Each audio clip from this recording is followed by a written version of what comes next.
Hi friends, எல்லாரும் எப்படி இருக்கீங்க? நிறைய பேர் பியூட்டி டிப்ஸ் சொல்லுங்க அப்படின்னு சொல்லி கேட்டிருக்கீங்க. இன்னைக்கு அதுக்கான வீடியோ தான். பியூட்டிக்காக நம்ம ஃபேஸில் தடவுற க்ரீம்ஸ் எல்லாமே டெம்பரவரி தான். ஆனால் ஃபுட் மூலியமா நம்ம இன்டேக் எடுத்துக்கிறோம்ல, அதுதான் நிரந்தரம். நான் ஷூட்டிங்கை தவிர்த்து மற்ற நேரங்களில் என் ஃபேஸ்க்கு எதுவுமே அப்ளை பண்ண மாட்டேன். பாருங்க, என் பியூட்டிக்கு நான் சாப்பிட்ற சாப்பாடு தான் காரணம்னு முழுசா நம்புறேன். அதுக்கு நான் என்னெல்லாம் சாப்பிட்றேன்னு பார்க்கலாம் வாங்க.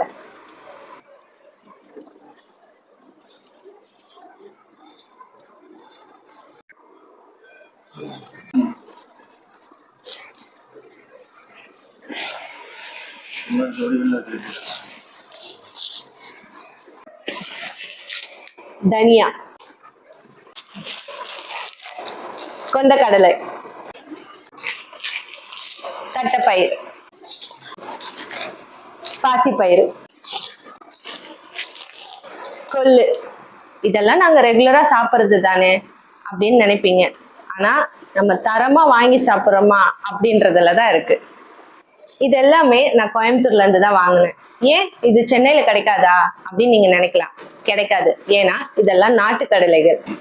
நான் பெரும்பாலும் காய்கறிகள், பழங்கள், தானியங்கள் எல்லாமே நம்ம நாட்டுல விளையிறது தான் வாங்கி சாப்பிடுவேன்.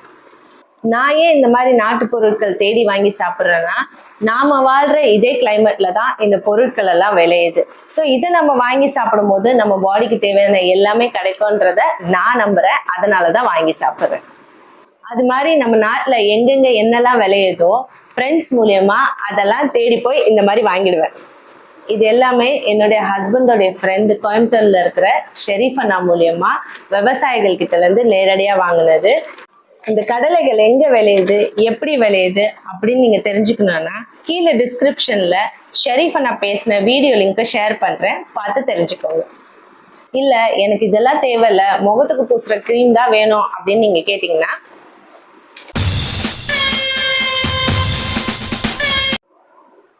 நான் அடுத்தடுத்த வீடியோஸ்ல என்னெல்லாம் சாப்பிட்றேன், அதை எங்கிருந்து வாங்கி சாப்பிட்றேன்றத உங்களுக்கு ஷேர் பண்றேன். See you in next video. Bye bye.